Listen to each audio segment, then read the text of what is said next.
Welcome to the Executive Innovation Show podcast, where we bring you real executive conversations with industry game changers and thought leaders. We ask the questions you're thinking, what you're scared to ask, and we make your brain hurt afterward.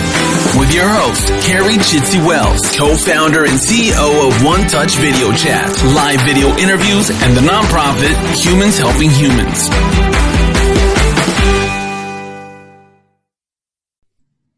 Hello, everybody, and welcome to today's show. We have got an awesome show. We're going to be debating a college degree or hands-on experience, the HR debate. College degree still relevant. I've got three awesome guests on the roundtable today. I've got Nick Schacht, who's the Chief Global Development Officer at SHRM. He's been an HR leader for more than 30 years. He's currently heads up all non-due revenue for the Society of Human Resources Management. He's led several talent development companies spanning across petroleum, engineering, project management, and leadership. I've got DeAnnah, Stinson, Reese, who's the CEO and founder of Educate, Equip, and Empower. She works with professionals and college students on ways to successfully transition and thrive in their careers and navigate through the job search. She's also a contributor with Forbes, Women Exceeding, and Boss Up magazine. And then I've got Jennifer Oswald, who's the head of people at Clover Commerce. She began her career founding a human resource department at a top 5 food distribution company. And one of her biggest accomplishments is reducing employee turnover from 258% to a low 17%. Welcome, everybody, to the show.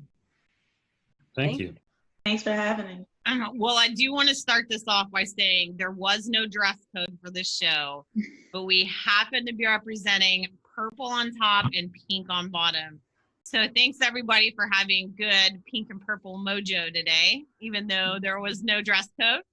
So that's kind of fun. So I want to talk openly about this kind of change that we're seeing. We have more and more what I'm going to call our Gen Zs, our high school folks, that 61% say that they'd rather be entrepreneurs than go to college. We've also got this movement of millennials that were big student debt that are now having kids and thinking about things differently.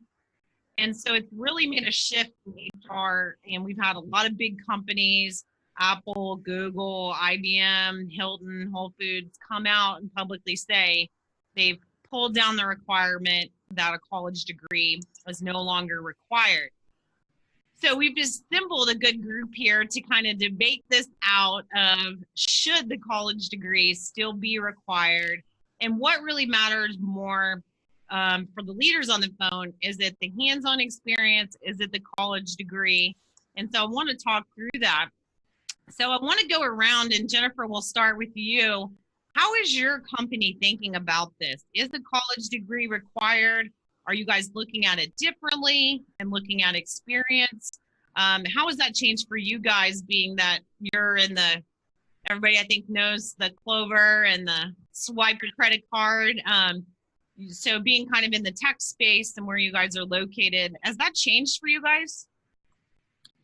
Yeah, absolutely. I mean, it's such a competitive market we're basically in the heart of Silicon Valley in Sunnyvale. So absolutely we've changed. So we no longer have the, bachelor's degree required. We, on our listings, we have it as a nice to have, versus a must have. But we really love hands-on experience, and the accelerator programs. We have a lot of people that have come to us from those programs. And I think that when the accelerator programs first came out, there's a bit of a stigma on that. And I've definitely seen that shift as well. So we just encourage brilliance over here. So we'll take it however we can get it. I like that. And Nick, what about you guys? I know you kind of can probably speak from both sides of the HR coin here. So from SHRM's perspective, we have removed the bachelor's degree requirement in terms of a person's ability to apply for a job, but that doesn't mean that there aren't jobs where a bachelor's degree is still required. Right. I think you have to look at it from the standpoint of what are you hiring for. If you're hiring for an incredibly technical job, something like an engineering job or something like that, where there's a fundamental set of knowledge and competence that you need to build, and the bachelor's degree programs are still the best way to do it, then it makes sense to have a bachelor's degree requirement in place for those roles. But I think it needs to be very role specific. And if you look at what Apple and the others are doing, they're not saying they don't require degrees for some jobs, just that they've removed the degree requirement as a barrier to applying for roles. So you open yourself up to a much bigger labor pool, but I still think you need to look at it job by job. Yep, job by job. Agreed. And DeAnnah? I actually echo a hybrid of both what Nick and Jennifer said. I think, to be 100% honest, that part of the challenge with the college graduates and trying to break through into the workforce really comes from them not getting the experience while they're in college. Yeah. And so a lot of times, the college degree is really not the barrier. It's what else were you doing to get the experience, because with a lot of jobs, like Nick said, there is a requirement to have some foundational knowledge that you're going to learn in college. But then you can also couple that with internships, externships, part-time jobs, picking up projects, wherever you are working, that's going to give you that hands-on experience you need to be competitive. Well, that goes into my next question is, looking at the resumes that, you're getting in for these roles and looking at that criteria, to your point, a lot of times, it's just college. They've really focused on that grade point average and getting out in 4 years versus, the 5 or 6 norm now, and not really got any of that hands-on experience. Maybe they, waited tables or, did some pickup job at night, but there wasn't that focus on the internships and getting that hands-on experience. So looking at those resumes, if you had to pick, okay, and I know it's going to be a hard one, and then talking also about the accelerator programs that are now for digital marketing or coding or whatever that is, that 8 weeks, 12 weeks, straight core. And I know it's by role, so maybe I'll just take a role. So we don't flip-flop over here. Let's say we're looking at a technical role, a developer type role or something like that. Would you rather have somebody that went to school for software engineering but never, has coded? Or would you rather have somebody that went to school, maybe they had a few internships, or somebody that has been hardcore for the last 12 weeks? How do you look at those resumes and say, you'd rather be interested in A versus B versus C? DeAnnah, we'll start with you. Okay. So I definitely think for a developer role, when I was looking for a developer specifically with my organization, I actually wanted someone that had the experience, because I was like, I am not equipped personally, just as a business owner, to give you the training and the tools that you may need to be successful in the role. So I need to know that you are capable of coming in and taking over. But I do see the value in having one that has that foundational knowledge and the internship, because in college, they're probably learning about innovations within that space. And so they'll be able to bring that into the role, whereas someone who's been in the space and kind of gotten used to doing it the way they want to do it, or not the way they want to do it, but the way they're used to doing it, they may not be as abreast on current or upcoming trends and changes within the industry. Yeah. And Nick? So I also agree that you want somebody who has the experience, typically through internships or applied projects or what have you. But I don't necessarily agree that bachelor's degrees provide a level of currency. I mean, this is one of the knocks on academic programs, is that they get stale, and it's actually through what you get through on-the-job training helps develop you. I mean, if you take a very close analog to your developer example, the role we're talking about, look at cybersecurity. We have somewhere between 500,000 and 1 million unfilled cybersecurity jobs in this country, and yet the degree programs currently graduate fewer than 100,000 graduates a year with cybersecurity or cybersecurity-related degrees. Yep. So I'd rather have somebody who's been out working as maybe an IT technician or IT specialist somewhere, who's been getting training on the job, maybe has gone to get a cybersecurity-related certification or something like that, than necessarily somebody who's getting a bachelor's degree where the technology that they're learning may be several years old by the time they get out. And Jennifer? Yeah, I mean, this is the role that we have more of these roles than any other. So I'm going to say that I would look at all three perhaps being equal, and then it's the hands-on coding that they come in, and the culture fit with the team that we're going to put more weight on. But in this, if I had three different resumes in front of me, I would, in the matrices of looking at the value of each, I would say they each have a good value, right? So, but at the end of the day, if we, like when we were in complete startup mode, we took experience, right? Because we had to have people that could come in and hit the ground running. And so we're, but again, we're out of that mode. So it's more culture fit and what are they capable of now? And so that brings up a good point. As you said earlier, you guys are in the San Fran market, getting tech talent is crazy there. And there's all kinds of, you have to really think outside the box. And I mean, you guys obviously have the brand recognition, but how has that changed for you from, recruiting from colleges? Are you guys looking at now partnering and recruiting from accelerator programs, or are you going straight to high school? Like, how's that market changed for you in the Bay Area? Yeah, so we are expanding our college search and our college programs. Also, we recruit directly from accelerator programs, so we have some good partnerships there. And we have just started looking into high schools. So we're doing, I think, here you have to do everything. And what I think our competitive advantage is definitely our culture and the fact that we have a product, right?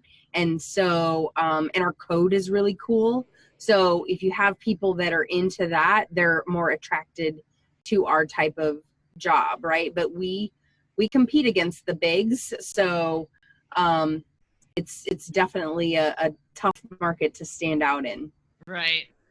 And Nick, on the SHRM side, any HR accelerators in the future? How do you guys think about that as folks that are wanting to get in the HR career, and then also from a learning and development standpoint, being in this kind of digital world? How has that changed your guys' thinking?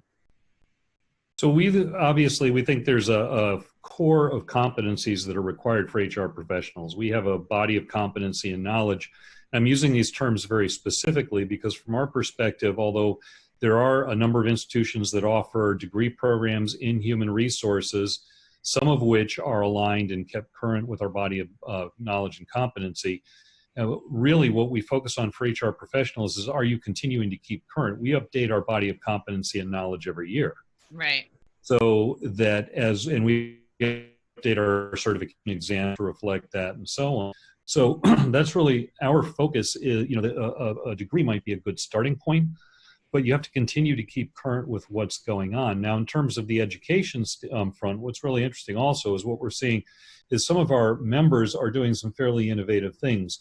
They're partnering with, say, community colleges and two-year programs and building internships with those educational institutions so they can get a flow of talent almost structured to their specific needs. Mm-hmm. As opposed to going out and trying to compete for, everybody wants the Harvard graduate or the Stanford graduate or whatever. But the reality is for a lot of jobs, Harvard and Stanford graduates may not be what you want. And so if you can partner with an educational institution to really create your sort of raw talent pool, that sometimes becomes a very, very good and very productive approach. Sounds good. And on your side, DeAnnah, you're really, working with a lot of these universities and coaching students on how to stand out of that clutter. What advice are you giving them beyond the good grades matter to, build relationships with employers and really get placed to stand out of that clutter? So I'm definitely really working with them on taking advantage of LinkedIn. They are very heavy on Facebook, Instagram, Snapchat, all the other social media platforms. And I really help them to understand the importance of positioning themselves as they are in the professional space through LinkedIn. So if you are a IT professional or going into the IT field as an IT professional, get on LinkedIn and post some of that stuff that you are familiar with, that you have learned, that you have practiced. Follow the not HR, I'm thinking about Nate, follow the IT companies that you are ideally thinking of working with. And I explain to them when they are structuring their resumes, quantify what it is that you're doing. Whenever you do something, think about what are the results? Like, why am I doing this? How does this help the company? They don't really think about that in the grand scheme of things. And unfortunately, career services departments, while they do a great job with the students on campus, they don't always have the resources to really break down to the students how important it is to translate those experience and skills into the fields that they are going into on paper, and then how to position themselves to create their digital footprint as a professional. Exactly. And so if we look at the Gen Zs that are, 21, 22, 23, that are some, kind of in that early stage of college, some still in that high school realm, there's been a big shift. And if you read any industry, that's going to be the largest demographic that does not go to college, right? You have more high school students that, want to be business owners, want to be an entrepreneur, and so forth. 67% of high school students, their top concern was being able to afford college. So we've seen, the price of college shoot up. We've seen the millennials with the student debt.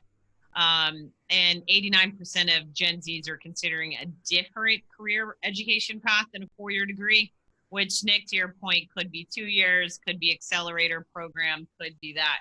How do we look at the HR industry? What do we think we're going to see kind of the biggest changes over the next probably 24 months from that perspective? Nick, I'll take that question to you. So I think there's going to be a huge shift, and we already see this shift in some industries, but a continued shift towards focus on describing jobs based on competencies, and then the ability to assess candidates based on what they can do. Not necessarily what they know, but what they can do. And again, role specific. So with certain things like you're still going to need a medical degree and an advanced medical degree to become a doctor. But with many jobs where the content of what we do, the knowledge that we need changes and evolves so quickly, really a key competency for people is going to be their ability to learn. And you'll see HR organizations from a talent acquisition process looking to identify how well people learn and how well they adapt and acquire new knowledge and skills, because that in turn is going to contribute directly to the success of organizations that have to move quickly and flex and adapt. Yeah, and that brings up a good point. As we look at millennial parents that, have, younger Gen Z kids, 39% of millennial parents are saying they don't feel a college degree actually leads to better long-term earning potential. And, I agree with probably a lot of that statement in certain fields, right? Because you're going to make more money if you get into a particular job and kind of go up through the ranks and get that experience, even if we've got the lowest tenure we've ever seen, versus, somebody that's in school for 5 years that comes out and doesn't have that work experience. Jennifer, looking at kind of Silicon Valley and, money, everybody hears about, bonus checks and signing bonuses and all that kind of stuff. How do you look at that in kind of the tech world of somebody that's, kind of a rock star developer? Everybody hears the stories of, the 14-year-old kid that's developing his gaming company from the house. And all that kind of stuff. How do you think about that? Do you think that, depends on obviously the role, but do you think you kind of buckle down and get that experience, you can make more that way, or make more with the pretty long-term new world that we live in? That's a tough question. So I think that, the 14-year-olds are few and far between. Diamond in the rough, yeah. But I think that we have one of them, but I think that the 18-year-olds and the 19-year-olds are more common.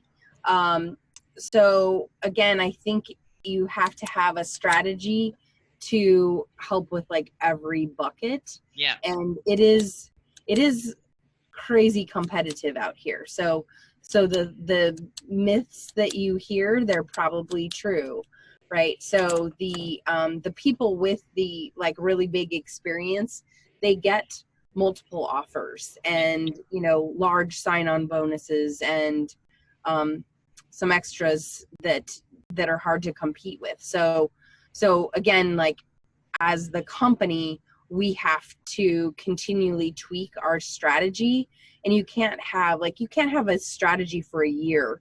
Like you need a strategy for like, let's get to the next 6 months. Right. And then your strategy is going to change because our world is constantly evolving. And, like Nick mentioned, there's like the war for talent isn't going to get easier. Right. So we have to continue to try and solve for that.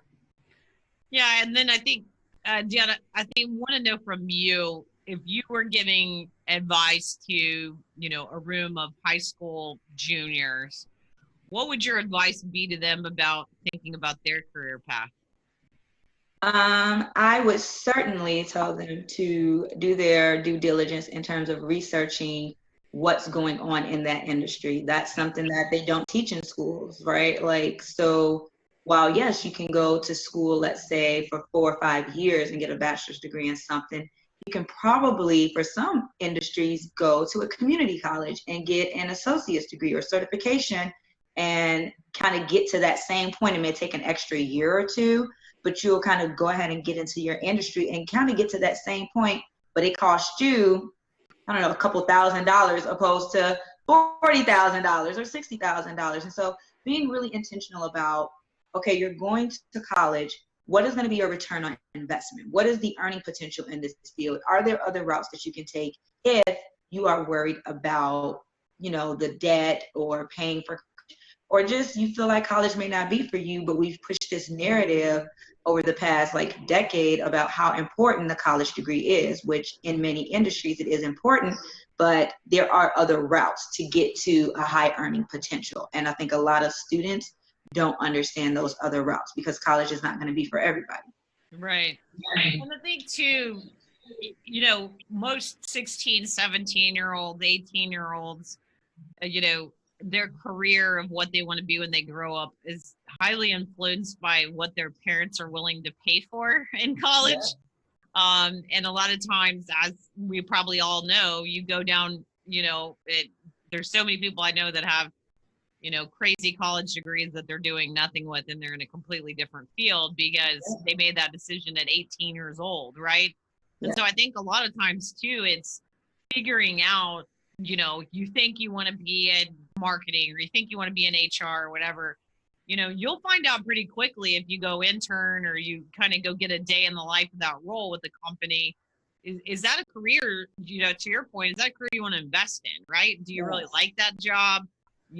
What's the culture like? We're all about culture. We're all about purpose from that perspective, and really see if it's something you want to do. And I think we I was telling you guys earlier, we started doing high school internships. We're in Austin, we're in a competitive market, whatever. And more and more folks are investing in these STEM high schools. And some of these high school kids have more grit and experience than some of the college folks, in our big UT town.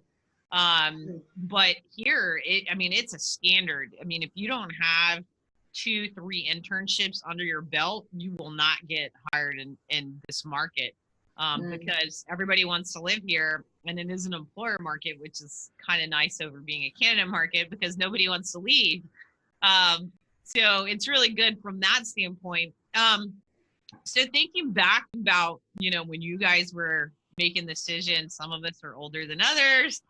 From a college standpoint, did you guys always know when you were younger, like, that you guys wanted to get into HR, or what did your career path start with? Jennifer, we'll start with you. So I couldn't figure out what I wanted to do. I was a math and education major with instructional design and instructional technology minor. So I think I just wanted to stay in school for a really long time. But I had a job in HR, just a fluke actually. And that is when I realized this is what I want to do. So it was getting the hands-on experience. So if I had to do it all over again, I would, I would explore other avenues. But I think that, HR combined my love of analytics and numbers, and then also like learning. So that's why I chose it. Nick? So I had, when I was younger, growing up in school, I had absolutely no idea what I wanted to do. I mean, Exactly. When I was a little kid, I wanted to be Perry Mason. And then, at some point, I was a total science nerd in high school and ended up being an English major in college and, getting another degree in information technology and so on. So it's been a path of continuing to learn and relearn and sort of reinvent myself at different points in time. And move along. And part of it, I mean, one of the things that we lose sight of sometimes is also, what are we passionate about? Yeah. Some of this is about figuring out what we're passionate about and doing that. That's another thing, to echo what DeAnnah said, that's another thing they don't teach you in school. But if we can figure that out along the way, that actually helps guide us too. Figure out what we're passionate about, then develop competencies around that and find somebody who will pay us for doing it. Yeah. That's critical. That's critical because I think as you get, I think we're all a little older in our careers. As you get older in your careers, you start to get really picky and choosy of not only your friend circle, but your work circle, right? And you're like, you got to get up and be excited about it. You got to, there's certain people you always going to have to tolerate, but you want to be in a place that you feel like the company's mission's good, you're passionate about it, you're passionate about the purpose, you're passionate about the people around you. And when you're younger, it's more about, I think the millennials have kind of flipped the mold in that sense, but historically it wasn't like that. What about your career path? Yeah. Oh, I thought I was going to be an OB gynecologist when I went to college. And I am not that, but similar to Jennifer, and even Nick to a certain degree, pretty much, I fell into HR. And I actually had no idea about it. I switched over to business because I always just had a passion for like business and finance. Even in high school, I was part of a business program. And so once I realized I wasn't going to be an OB gynecologist because I couldn't get past anatomy and physiology, I switched over to business. And ironically, I picked up an opportunity at the university in like their registrar's office and built a good relationship with the director of the office. And she kind of started putting me in charge of staff trainings and, do you want to hire more student workers? Do you want to be in charge of creating the job description? Do you want to do this and do that? And I actually just kind of fell into it. And so when my university offered an HR track for my bachelor's program, I immediately switched to that and stayed in HR kind of ever since until I branched off to do my own thing. Yeah. Awesome. Yeah, it's always interesting, everybody's journey. It's usually not where you set out to be, which is why I think we really need to talk to the youth more about that. And to everybody's made such great points in that regard. So I want to talk about one thing that is a hot bone with me, but when we talk about hiring and we talk about writing that job description and really putting more company purpose and flavor in it, and when we look at candidates, whether they have a degree, whether they have hands-on experience, whatever it may be. This ATS stuffing, as I want to call it, has really created this big issue in the industry of everybody has now figured out that ATS is search for keywords in a resume. And so there's every, advisor to everyone that everybody has a friend that says, hey, can you review my resume? Or, an employee that says, hey, can you view my resume, or whatever it may be. And you read the resume and you're like, wow, you've made yourself sound really amazing. Like, this is not at all how this really worked out. But I think it's really put HR in a really bad spot in the sense of, we automatically weeding out a lot of resumes, automatically sending to the next round based on kind of AI and criteria, which helps at the front of the funnel. But then when you actually talk to the person and you say, oh, great, you have developed, in this particular language, and determined that, it was a few weeks, as a practice in college, or, you determined that they really don't know this technology. Maybe they had exposure to it and they were told to put it on their resume. Even these accelerator programs, which I think are, a lot of them are really great, some not so great, but they teach you for 2 or 3 weeks how to write your resume, right? And they teach you a lot to put in that resume and building out portfolios and websites and all this kind of stuff. It's great and cool, but there's not a lot of disclosures that say this was a class project or this was this type of project. How do you guys look at that? I mean, do you think this keyword stuffing is really helping the hiring cycle, really hindering it, making fill time shorter, longer?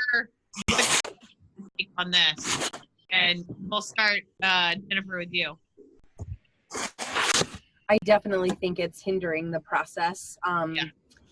I'm a little just pissed off, honestly, about the cycle of how things have gone.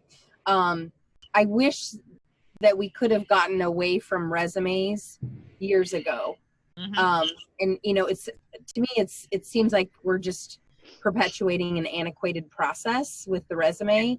And what I worry about is the fact that, so I looked at our funnel right now. We have 11,000 people in our funnel. And I mean, so just estimating, it would take 1 year to review all of those resumes if you're going to give it like a 15-minute look, like to really look at things, right, which we don't do, right? So we're losing, we're excluding, right? So, and that doesn't work. So we're going to miss the diamonds in the rough. So I don't know the solution to this, but I think that we have to be diligent as HR professionals, people operations professionals, in finding other avenues to attract talent so that we just, aren't culling resumes. But, AI is about the only solution that will work to get through those 11,000 in the right funnel. So, so I think if, on the other side, if you're a candidate or an applicant, you have to do other things to stand out when you don't have the years of experience, the college degree, things like that. So that these machine learning or AI is going to pick up automatically. So I think it puts a lot of great people at a disadvantage. Yeah. The fact that we've become so technologically advanced in this area. So, but I could talk about this one for an hour just myself. Yeah, I'll shut up now. So I'm pretty passionate about it too, because it's a big time waster. People look really great on paper, and maybe you talk to them on a phone interview or whatever. They can kind of get through that initial recruiter screen, and then it's frustrating from a hiring manager standpoint because recruiters aren't trained for a lot of these positions to really get in and kind of challenge some of the stuff on the resume. So they make it farther down the funnel, And so, as we all know, HR is always usually the one that gets the finger pointed to on, you gave me bad candidates or whatever it may be. But that role of the recruiter has to change to be able to kind of get some of that filtering out. And then we couple in culture hires, grid hires, and, the roles are just constantly getting more changing in advance from that perspective. Nick, what's your quick take on that? So look, there are a couple of things. I don't think the technology is the enemy. I think how the technology is used is the problem. You can have AI fueled systems that, if they're implemented the wrong way, they just perpetuate or even magnify the bias that exists in the current system. Yeah. I do think what helps. So there's first, how do you make sense of the 11,000 resumes in Jennifer's system? First on the front end, and part of that is let's write some job descriptions that actually reflect what we're looking for. Let's put some thought into the job descriptions, and then tune the system so that it matches what it culls based on the actual job description, not just based on a sort of a generic set of criteria. And there's work involved in doing that. Once you get to that point, and let's say now that we have a reasonable job description and resumes that at least fit that, well, then we're in territory that we've been in forever since resumes have been around. I mean, people inflate things. They say, I did this project for 1 week in college, and it's, that's a career's worth of reference and so on. So then we have to get smart about, what are we doing with screening and interviewing techniques? Back to your point about recruiters and making sure that recruiters are poking at some of the key elements. Well, there's a lot of basic blocking and tackling that goes on here. I mean, I think used the right way, technology can be a real asset. It opens us up to a much bigger pool of candidates, but we have to get maybe smarter about the questions we ask. I don't know. Right. Yeah, and then the last thing, the one thing that we're also seeing, and DeAnnah, I want to take this one to you, is the job boards have made it easier to apply than anything in the world, right? You used to, back to your point, Jennifer, on, the resumes are, old, right? Is you used to actually have to fill out an application. It used to be paper, then everybody went online, and then everybody's like, paper resumes, what? And then it was, you can't ask people to fill an application because it's all on their resume, and that's dual work for the candidate, right? And so now we've made it just as easy to apply, with the click of a button, you can apply to 50 jobs, right? And so we put the candidate in the situation where it's just this spray and pray approach, right? They apply to hundreds of jobs that kind of meet their criteria. The job boards companies have done a good job to email them and let them know, hey, you're a match to these 25 companies. Do you want to apply? And with one button, we can apply to everything, right? Yeah. So how's that spray and pray approach, DeAnnah? What are your thoughts on that? Carrie, I literally actually discourage a lot of my clients, and when I'm speaking at a university or with an organization, I discourage the spray and pray type of method, because I explain to them, you're going to run into a situation kind of similar to the whole just throwing a bunch of buzzwords on your resume, and okay, yeah, the ATS picked you up as a viable candidate, so they bring you in for the pre-screening, et cetera, et cetera. You'll get to a point in that interview process where either the employer is going to kind of see you really aren't a good match and we kind of wasted our time and probably money and resources, or B, you're going to see that this was a waste of my time, or C, a hybrid of the two. And so I work with people on really being intentional about taking the time to really assess, is this job something that I actually am a match for in terms of my skills, my experiences, and where I'm trying to go in my career? And I show them that taking the time to do that, the 2-3 minutes to actually read the job description and go way further than just click, apply, click, apply, click, apply, because now you can't even follow up, and express why you're a good fit for that role, because you've overpopulated the application systems across different companies, and you don't remember who you applied to, when you applied, what the role was. It makes things a mess, and I really actually discourage them from doing that. I tell them you can get further applying for maybe 5 roles a day or every other day, versus 25 roles that you can't keep up with. So that's my personal take. So we're going to take that advice and then my advice and do the dating podcast, because I feel the same way, right? Don't complain about going to the coffee shop and, to my friends, like, well, she had a picture from 10 years ago. It's like, well, if you would have read her profile, you would have known it wasn't a match anyway, but you just want to swipe and be materialistic. It's the same as bias, right? It goes back to, it's all intertwined, right? It's like, if you would have read the job description, you would have known you weren't the right candidate. If you would have read that profile, you wouldn't have wasted your coffee or your dinner trip because you have nothing in common. You were just going on the picture. So I think there's, take the candidate, the consumer experience, muscle it all together. I think people are applying to jobs just like they're swiping on their dating apps to find their next match. So, okay, cool. So the last thing I want to ask you guys, we always close the show with, what are 2 things keeping you up at night? And DeAnnah, we'll start with you. As an HR leader, as you sit back, what are 2 things that you're kind of keeping you up at night or you're struggling with right now based on, the industry changing, based on your situation and so forth? Well, particularly with what I work with people on in regards to HR, kind of trying to focus on that front end, how they're going to transition.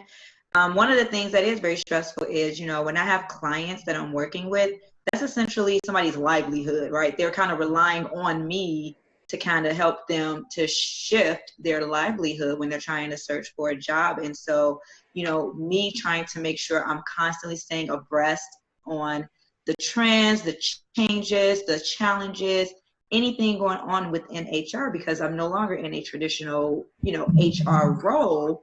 And so really making sure I stay connected with my SHRM information. I'm part of a group called HR Hacking. I really try to make sure I'm staying abreast on things and not missing anything but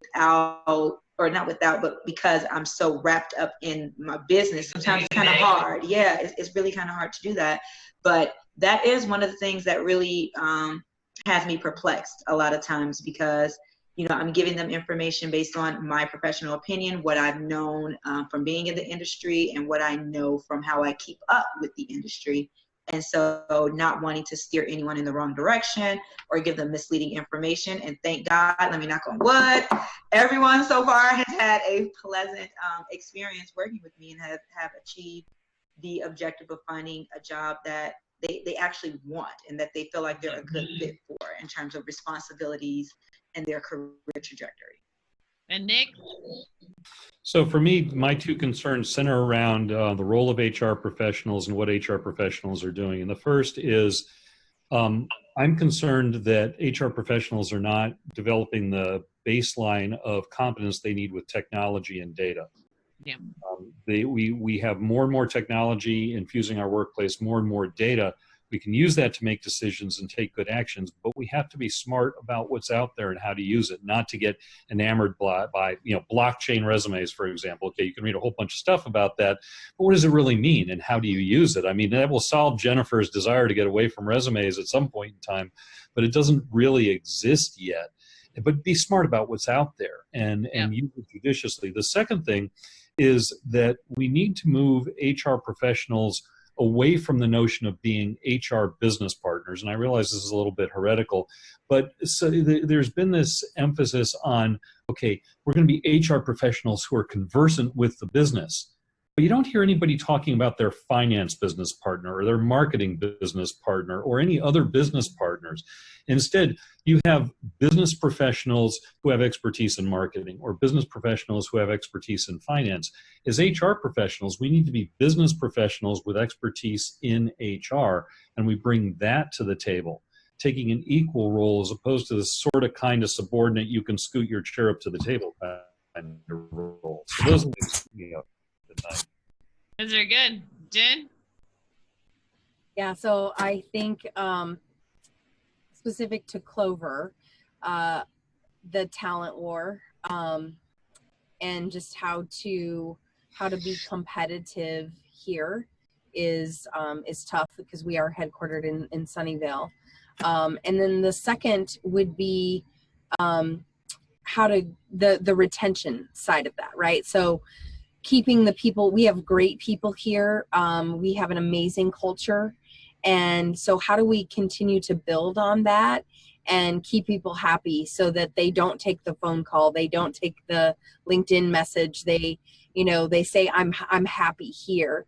So it's fine tuning everything that we're doing and like continuing to add on to that. And that's where I think we almost take on just a different role as a company than maybe what we have in the past. Like it's not like people can't, like we have to think we are grateful for our people that work here, and and how do we continue to care for them? And is that, I like to look at, is that an individual approach, or how do we approach the masses? So definitely keeping me up at night.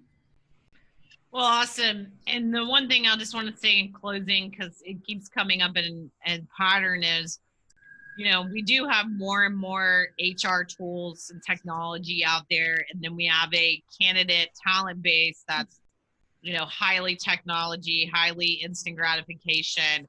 I need to know back now if you want to talk to me, and, then waiting through the process. But I think as we look at technology and HR, we need to make sure that the human experience is still there, right?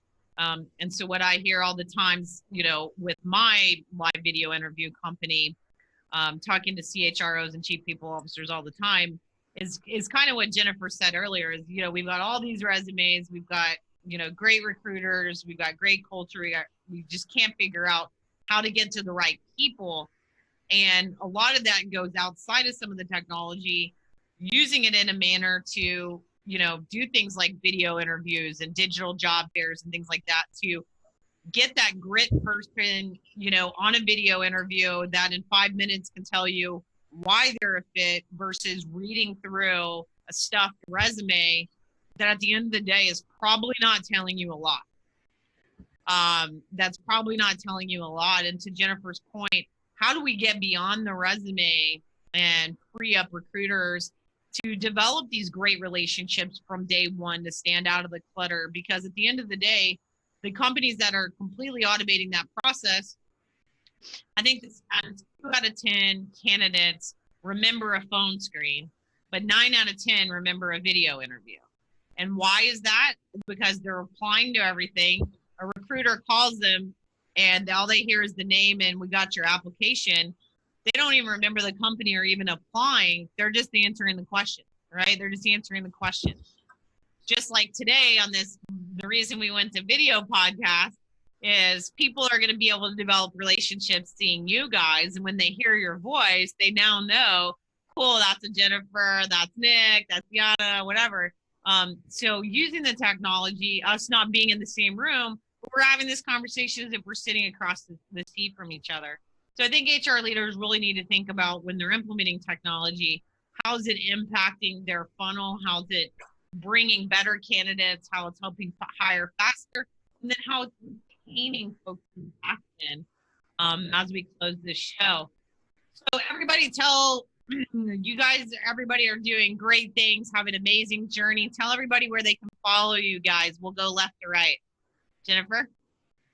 Yeah, so you can find me on LinkedIn, Jennifer Oswald, Clover Networks. That's the best place. The rest of my social media is non-existent. I work a lot, so sorry about that. That's my jam. But yeah, LinkedIn me, and you can find more about Clover Networks on clover.com. Cool. Nick?